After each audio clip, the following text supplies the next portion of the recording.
Hi, this video was supposed to be last week's in-orbit video, but it had to be pushed back. Enjoy it anyways.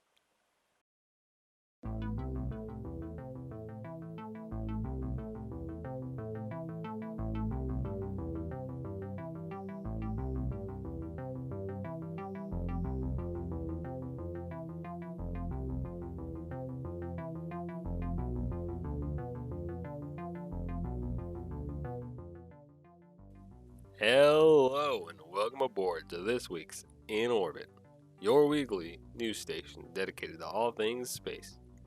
Be sure to follow us to keep up to date with the latest news orbiting around the globe.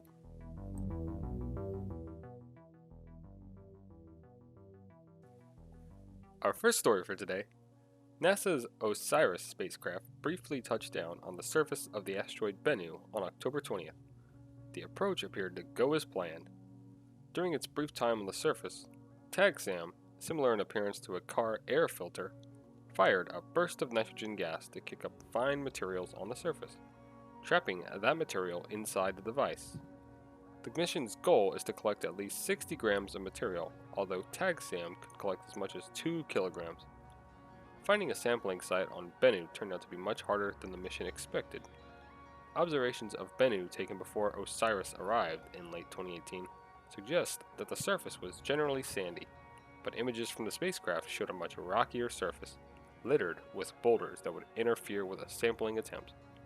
Engineers spent months developing new control software to enable a more precise approach required to reach the smaller target sampling areas on the asteroid's surface. The spacecraft will depart the vicinity of Bennu in March 2021, returning the samples to Earth in a canister that will land in the Utah desert in September 2023. Those samples will then be studied by scientists in labs using instruments far more capable than those that can be flown on the spacecraft.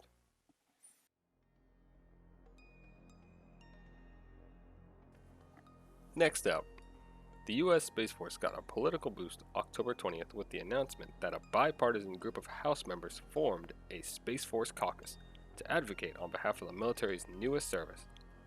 Representatives Doug Lamborn, Kendra Horn, Brian Babin, Jason Crow, Michael Waltz, and Charlie Crist are the inaugural members and co-chairs.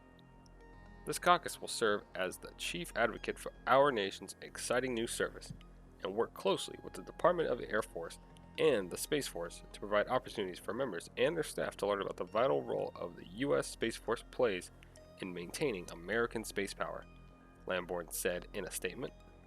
The stand-up of the House Space Force Caucus follows the creation last month of a Senate Space Force Caucus led by Senator Cory Gardner and Senator Kevin Cramer.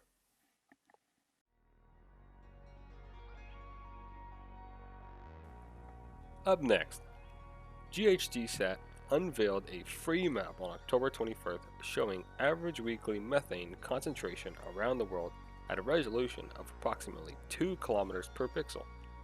GHGSat's map, called Pulse, shows changes in methane concentration measured in parts per million or parts per billion for each pixel during the year. We hope that Pulse will raise awareness, stimulate discussion, and lead people to ask questions, Stephen Germain, GHGSat's founder and CEO, said during a press briefing. GHGSat detects and measures global greenhouse gas emissions with 2 satellites. Claire launched in 2016 and Iris launched in September. The Toronto-based company plans to launch another methane satellite, Hugo, in December on a SpaceX Falcon 9 rideshare mission. By 2022, GHGSat plans to operate 10 satellites. The company needs 10 satellites to provide customers with regular measurements for all their facilities in the area of production, Germain said. To create Pulse, GHGSat combined data from its own satellite with data gathered by the European Space Agency, NASA, and the Japan Aerospace Exploration Agency satellites.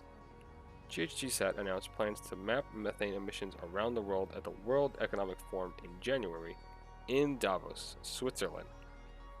At the time, GHGSat said it would release the map in time for the United Nations Climate Change Conference, the 26th Conference of Parties, originally scheduled to begin November 9th in Glasgow, Scotland.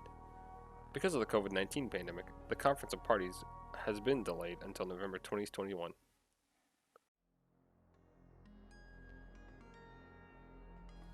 Finally, our very own Firefly Aerospace currently plans for its maiden Alpha rocket launch to happen as early as December 22nd, co-founder and CEO Tom Markusik told CNBC as his company prepares for the next major milestone in its plans to offer a variety of space transportation services.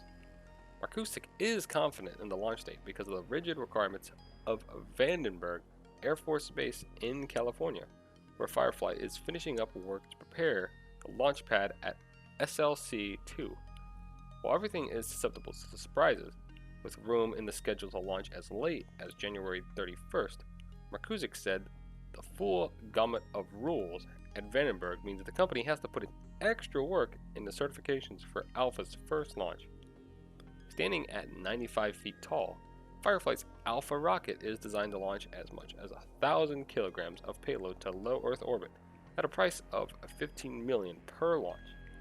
Texas-based Firefly has been around since 2014. The company currently has grown to about 350 employees. For now, Firefly is focused on Alpha getting to orbit, but Markusik said its vision is to be an end-to-end space transportation company. The company aims to be a cash flow positive in 2022, with plans for multiple types of spacecrafts. And that concludes all the latest earth-shattering news for this week. Follow us to keep up to date with more exciting stories. Also, follow us on our other social media to support the content we make. Stay safe and see you in orbit.